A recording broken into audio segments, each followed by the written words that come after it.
في أواخر الثمانينات وأوائل التسعينات حصلت مفاوضات بين إسرائيل وبين سوريا على وجود أي حل سلمي بين سوريا وإسرائيل.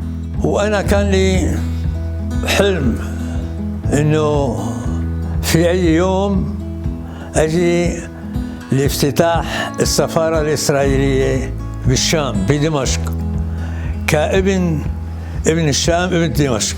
هذا يعني الأمل ما حصل وما تحقق، بس الأمل إنه أزور وأجي مرة أوصل على الشام لزيارة لسه قاعد، وإن شاء الله كان يكون يتحقق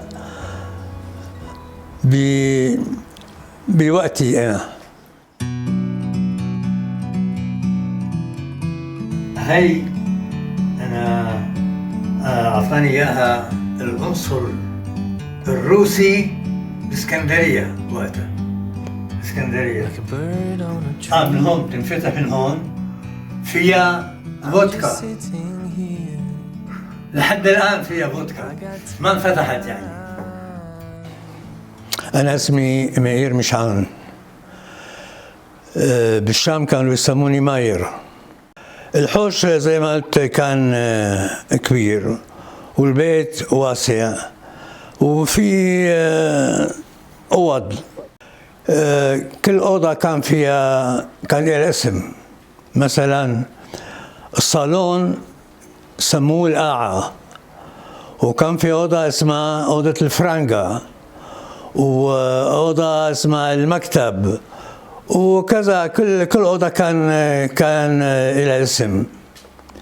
القاعة كانت كبيرة كمان وكانت كلها سجاد. أبي ماركو اسمه كان، أو مراد، كان بيشتغل ببنك زلخة، نحن كنا بنسميه زلخة، بنك زلخة. كان في عندنا طبعا معلمين مسلمين بعد المعلمين اليهود. أنا كان في عندي معلم اللي كان بحبني وأنا بحبه، يعني كان اسمه أستاذ عدنان. هو علمنا العربية، اللغة العربية، وأنا منه تعلمت الكتيبة العربية الجميلة، يعني مثل ما تقول كاليغرافيا. قبل الحرب العلاقات بين اليهود وبين المسلمين بالشام بالحارة كانت كويسة، يعني معاملات كمان كويسة، وما كان في كثير خلافات أو مشاكل. بس لما حصل أي خلاف اليهودي هو اللي تنازل، وهو اللي يعني سامح الثاني. بعد ما أنشئت دولة إسرائيل حصل شوية توتر بين اليهود وبين المسلمين. فمرة واحدة أنا بفتكر مرقوا بالحارة إصابة شباب ماشيين وراهن كلب كبير، وعلى هالكلب حاطين لوحة، وعلى هاللوحة كان مكتوب هذا رئيس الهاجنة. إن بوقتها ما كان لسه يعرفوا على جيش الدفاع الإسرائيلي. مشوا الكلب ومع هاللوحة وبصيحوا بيعيطوا هذا رئيس الهاجنة وهذا رئيس الهاجنة. والناس اللي كانت بالحارة كلهم يعني واحد أو فاتوا الدكان وفاتوا للبيت. هي حادث واحد. الحادث الثاني اللي كان يعني أصعب حصل بعد كان بآخر الصيف أو آخر أيام الصيف بعد الصوم اللي من 7 بآب. كان بليلة السبت، ليلة السبت كنا كنيسة المنشة بالحارة، في كنيستين كبار، واحدة اسمها فرنج واحدة اسمها المنشة. بالمنشة كنا عم نصلي، فلحشوا قنبلتين أو 3 قنبلتين يدوية. أنا كنت داخل الكنيس، حشوها مو داخل جوا إلا بالحوش. الكنيس كانت ملانة مصلين، فنحن كنا جماعة أولاد تبع المدرسة، كنا بنقرأ مزامير التهليم اللي قبل الصلاة. فكان هيجان كبير، وأبي مسكني بإيدي، أخذني بإيدي، ورحنا طالعين بسرعة برا، وعدينا على جثث اللي كانوا منحوشين على الأرض، ما عدا اللي كانوا مجروحين وكذا. وقتها بعدين عرفنا انه كان في بين 10 ل 13 مصابين، يعني ميتين.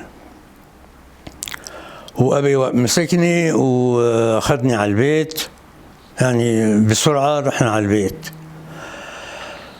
فوقتها بالبيت بذات الليل أخذوا القرار إنه رايحين نطلع، يعني مش ممكن نبقى نضل بهالمدينة بهالمكان. كان لازم نطلع على بيروت وطريق البحر، نجي طريق البحر. فمنشان ما كان ممكن ناخذ معنا أي حاجة، فأمي لبستنا طبقة على طبقة، يعني قمصانين واحد على الثاني أو 2 بنطلونات وكذا حاجات. وما عدا ذلك لما طلعنا على الباص، بالباص عطتنا مسكة، يعني شوكليت، انه نلعس مسكة. ليش نلعس مسكة؟ حتى ما نفتح تمنا ونحكي، مشان اذا بدينا نحكي بيعرفوا على الحال انه نحن يهود، ويهود شو بيساووا بالباص ومسافرين لبيروت. بنص البحر فجأة كانت تدخل مية على بدأت تدخل مية على القارب. فصاحب القارب أعطانا كاسات وزي نطلع المية على البحر. وهيك كلنا، والرجال اللي كانوا هنيك بالقارب كانوا يعني بيقروا تهليم وبيصلوا حتى وصلنا يعني بالسلامة. لما وصلنا كان طلع الفجر. لوين وصلتوا؟ وصلنا لمكان اسمه أخزيف. أخزيف دي كان كمان في كبوتس اسمه جيشر أزيب.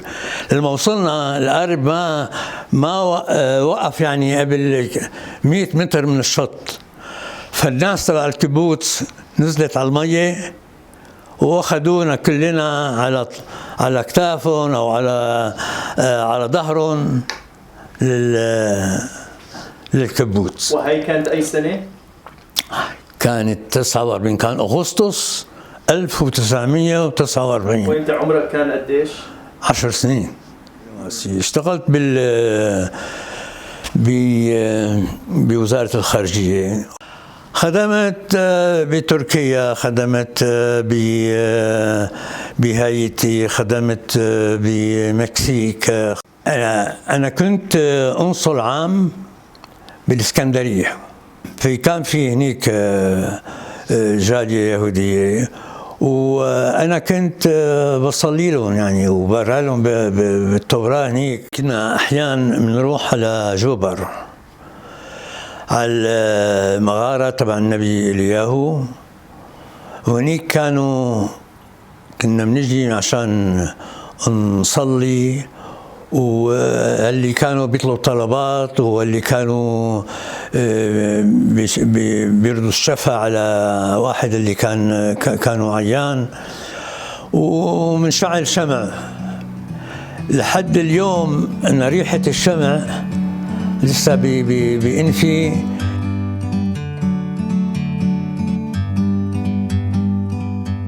Like a bird on a tree.